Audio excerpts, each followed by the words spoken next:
Ladies and gentlemen, you're not even in the ballpark of reality. You're not even close. Let me give you an example. Let's say that the University of Indiana was holding a marketing symposium, and the first person to come up was an expert on the internet. And here's what they said. The expert said, if you plan to be in dentistry for the next 10 or 15 years, and you don't have a very strong web presence, you are in big trouble. Big trouble. And I've talked to practices around the country that have been around for 30 years, and they say, Gary, come on.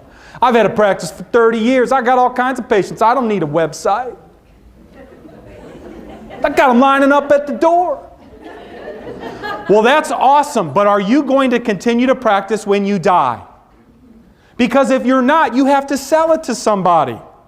And who's the somebody you're selling it to? Someone who's 60 years old or someone who's 30 years old? Who are you selling it to?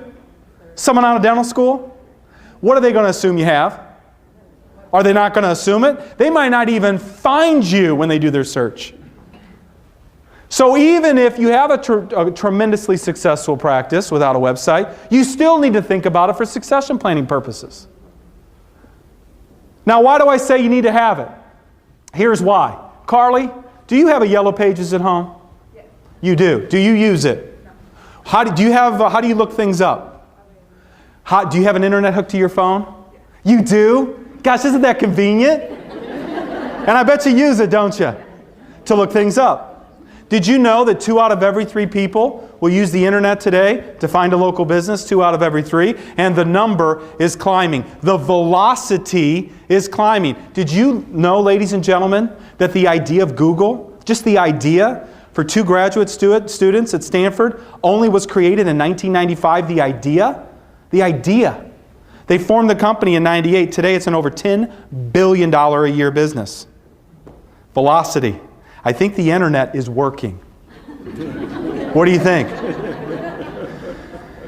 2 out of every 3 people. Now, when they go to do their search, they need to be able to find you, and we are exceptionally impatient people.